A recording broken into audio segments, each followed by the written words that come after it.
tercapai dulu. Penyelesaian dulu. Makanya sebenarnya tadi ada target 50% itu ya. Jadi Harus 70% harusnya. Ya memang saya dengarnya 70% Iya, adalah itu yang dari paling WHO. ideal. Kalau misalnya untuk yang booster kedua ini sudah ada ancang-ancang Pak kapan di masyarakat bisa dapat gitu? Menurut hitung-hitungan Anda?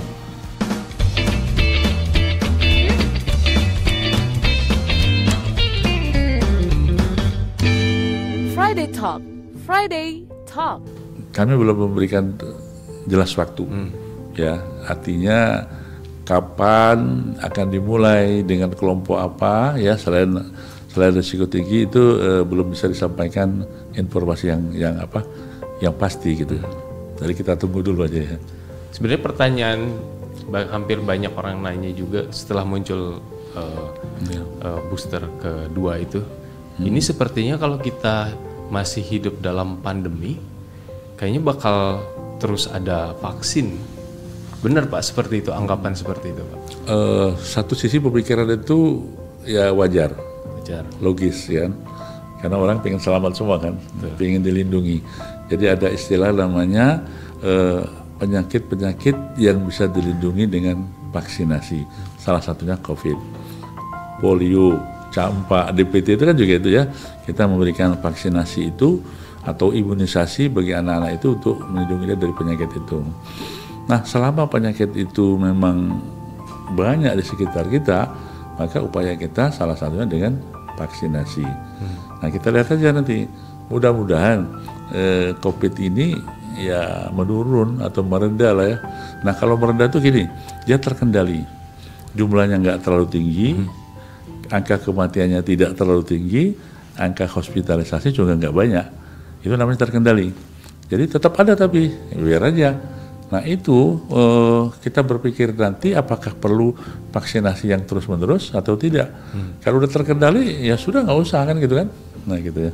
Karena kita juga harus melihat bahwa ya kita di Indonesia tidak hidup sendiri, artinya kalau kita lihat dari 136 negara yang bisa berhasil mencapai vaksin hampir 70% itu masih sedikit ternyata Pak. Artinya ya kita juga tergantung dengan negara-negara lain gitu kan. Kita juga hidup.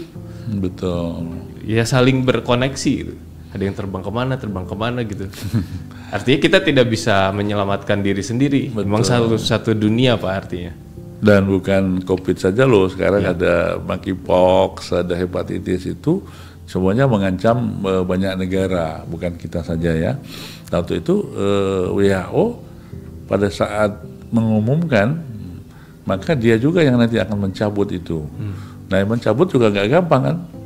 Nggak mungkin Indonesia dicabut begitu ya, yang lain nggak. Jadi memang harus ada kesetaraan, kesetaraan dengan variabel-variabel yang hampir semua negara juga terkendali gitu ya, nggak mungkin dia cuma dari Amerika saja, Amerika bebas, nggak bisa, harus ada, karena tadi betul, karena apalagi sekarang itu kan penularan itu kan melalui mobilitas ya. Gampang saja, orang dengan pesawat gampang sekali, sehingga tidak bisa satu negara langsung dibebaskan sebagai dari pandemi, sementara daerah sekitarnya masih tinggi gitu. Untuk vaksin booster ini Pak, kan syaratnya kan 6 bulan nih Pak. Tapi ada juga yang bilang 3 bulan. Itu yang benar yang mana sih Pak? 6 bulan ya. Yang benar 6 bulan ya. Jadi efektivitas dari vaksin ini itu dia 6 bulan, setelah itu dia menurun, bukan hilang, menurun, tetap ada, cuman menurun tadi.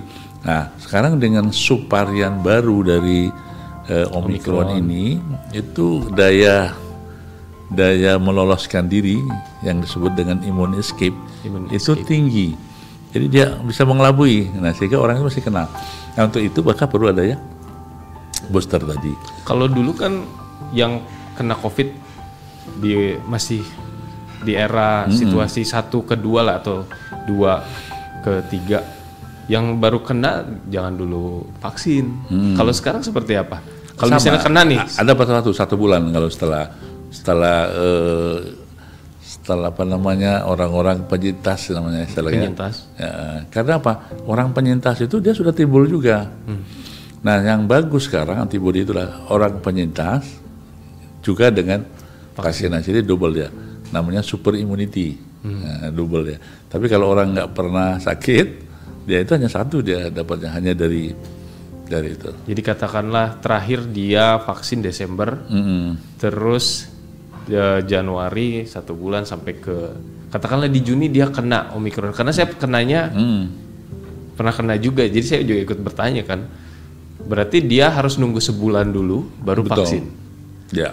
Meskipun dia sudah waktunya kena vaksin. Karena dia baru terbentuk kan. Betul. Nah, terbentuk. Jadi eman-eman istilahnya ya. Sedikit Pak soal monkeypox Pak. Ya. Kalau dulu kan pas waktu COVID kan tidak ada negara satupun yang siap ya untuk menghadapi itu. Artinya itu semua baru bagi siapapun gitu. Dan monkeypox ini apa yang sudah dilakukan? Sudah. Kalau monkeypox ini penyakit lama muncul lagi gitu loh. Okay. Oh, jadi orang udah tahu di Afrika Tengah sama Afrika Utara itu endemis di situ. Nah sekarang menyebar. Jadi orang udah tahu pelajarannya tentang itu. Oh, penyakit monkeypox itu nanti begini. Kemudian penularannya begini, kemudian juga bagaimana menghindarinya dan bagaimana ngobati sudah ada. Jadi walaupun 88 negara sudah kena, tapi mereka sudah siap.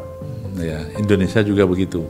Kita sudah siapkan semua fasilitas pelayanan kesehatan, rumah sakit, puskesmas, kemudian untuk mendeteksi, kan itu harus deteksi ya, dan juga bagaimana mengobatinya.